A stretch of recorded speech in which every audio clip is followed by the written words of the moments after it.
Interesting खबर है। उत्तर प्रदेश में बाई इलेक्शन होने 9 सीटों पर अनाउंस हो चुका है। अब बीजेपी जो है वो अल्पसंख्यक सम्मेलन कर रही है। किस सीट पर मैं आपको बता दूं, 9 सीट पर चुनाव है। मुरादाबाद की कुंदर की सीट है। यहां पर जिम्मेदारी दी गई है उप मुख्यमंत्री ब्रजेश पाठक को कुंदरकी में अल्पसंख्यक सम्मेलन करें और बीजेपी उम्मीदवार रामवीर सिंह ठाकुर के लिए मुसलमानों से वोट मांगे। आप कहेंगे भाई ऐसी क्या मजबूरी हो गई, योगी जी बटंगे कटेंगे बोलते हैं और वो वहां उनके और उप मुख्यमंत्री को लगाया गया कि जाकर के आप सम्मेलन कीजिए, तो उसकी वजह आप समझ लीजिए क्या है। रामवीर सिंह ठाकुर ये मुस्लिम समाज में, मुस्लिम सभाओं में जालीदार टोपी और कैफिया वो जो पहनते हैं, गले में जो डालते हैं, वो पहनकर भी वोट मांग चुके हैं। और इनके प्रचार में वहां नारे लगते हैं, ना दूरी है ना खाई है, रामवीर हमारा भाई है। मजबूरी यह है कि कुंदर की सीट मुस्लिम बहुल ही है।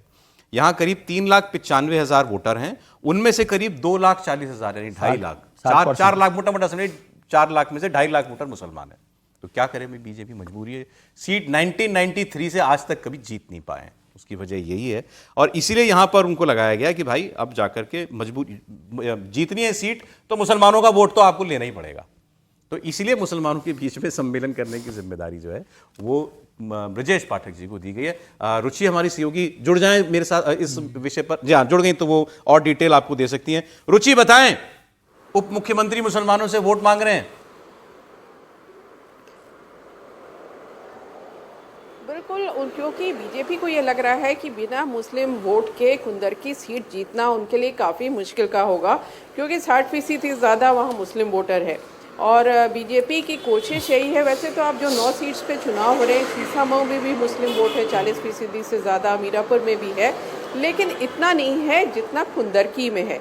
तो अब बीजेपी वहाँ के मुसलमानों के बीच में जा रही है और ये कह रही है, एक तो वो ये कह रही है कि ये चुनाव में जो सरकार है वो ही काम कर पाएगी, तो बीजेपी का विधायक चुनिए, एक तो ये समझाने की कोशिश हो रही है। दूसरा, मुसलमानों को ये बता रही है कि जो जितनी सरकारी योजनाएं हैं, चाहे वो पीएम आवास हो, चाहे उज्ज्वला स्कीम हो या बाकी जो भी शौचालय हो, मुसलमानों को करीब 30% लाभ मिला है। तो उनका कहना है कि कोई भेदभाव नहीं हो रहा। तीसरा टारगेट बीजेपी का ये है कि वहाँ पे जो कास्ट इक्वेशन है, सौरभ, सुनने में हमें भी हैरानी हुई जब शुरू में हमें पता चला कि मुसलमानों में भी जाति होती है, कुछ ऊंची जाति के होते हैं, कुछ पिछड़ी जाति के होते हैं। तो जो वहाँ पसमानदा मुसलमान है वो 50% से ज़्यादा है। तो बीजेपी का टारगेट वो पसमानदा मुसलमान है कि वो उनके कैंडिडेट को वोट करे, क्योंकि पसमानदा मुसलमानों में बीजेपी काफ़ी दिनों से काम कर रही है। दूसरा उनका टारगेट है जो वहाँ पर राजपूत मुस्लिम हैं। उनका ये कहना है कि वहाँ करीब 50,000 मुस्लिम ऐसे हैं जो राजपूत हैं, जो ठाकुर के साथ अपने को कनेक्ट करते हैं।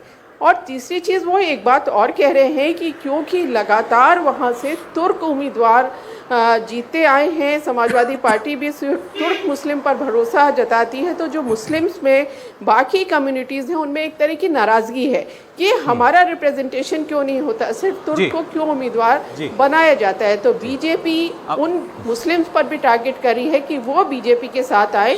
अब कितनी कामयाबी मिलती है ये इसके लिए इंतजार करना पड़ेगा। बहुत शुक्रिया आपका, लेकिन बड़ी इंटरेस्टिंग खबर है ये। क्यों?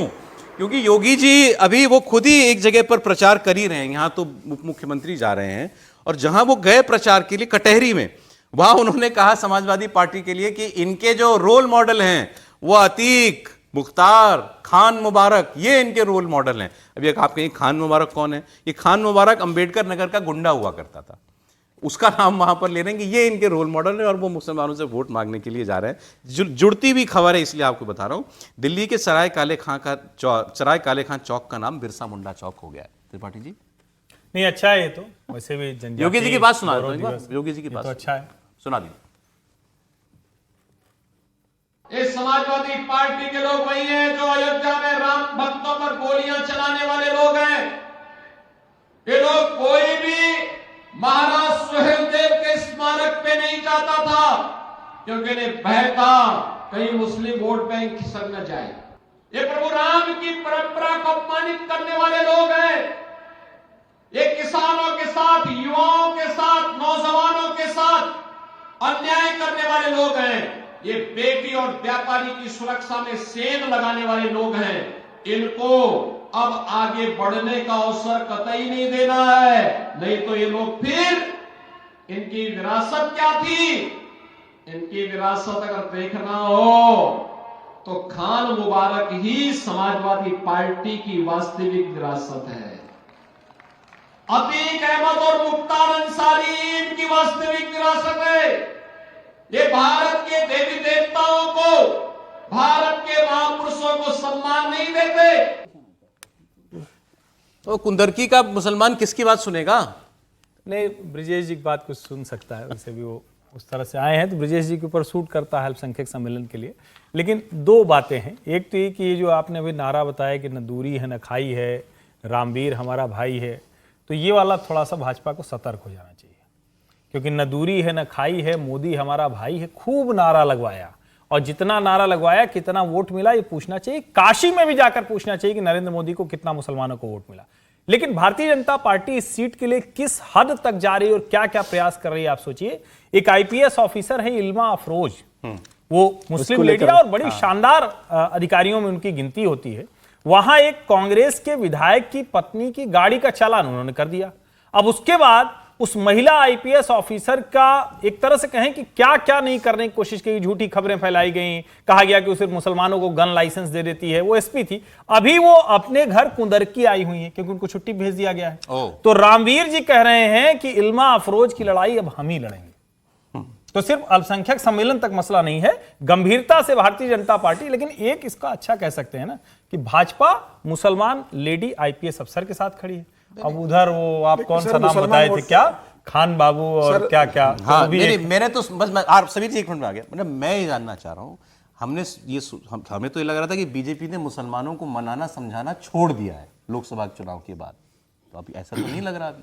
नहीं, इसको दो तरह से देख सकते हैं। एक तो ये कि अच्छा है कि भाजपा का भ्रम जितनी जल्दी दूर हो जाए, अगर भ्रम में रहेगी तो बार बार पिटेगी, जो हम 2024 4 जून के बाद से अभी तक का देख रहे हैं, तो भाजपा की लाइन लेंथ बिल्कुल क्लियर है। लेकिन भारतीय जनता पार्टी कोई मुसलमानों की दुश्मन है ये तो संभव नहीं हो सकता। कोई भी भारत में जो राजनीति कर रही पार्टी हो किसी एक विशेष वर्ग की या किसी की दुश्मन हो, संभव नहीं हो सकता।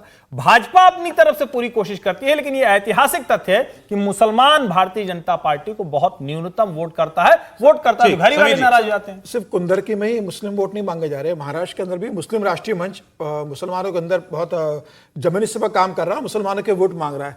तो जब वहां मुस्लिम समुदाय में जा रहे हैं तो कहा जा रहा है कि भाई योगी जी तो कह रहे हैं कि बटेंगे तो कटेंगे, तो आप हमसे वोट भी मांग रहे हैं, तो कह रहे वो क्या गलत कहते हैं, बटेंगे तो कटेंगे, हमें बटना नहीं, हमें एक रहना है, हमारा डीएनए एक रहा है, हम सब साथ में, आप भारतीय जनता पार्टी के साथ जुड़े रहिए।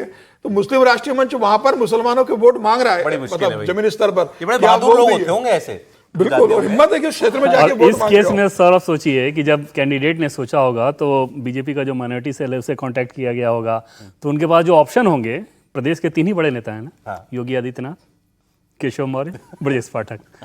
तो पहले 2 को तो आप सोच भी नहीं सकते थे बुलाने का, ब्रजेश पाठक का ऑप्शन थे तो उनको बुला लिया गया।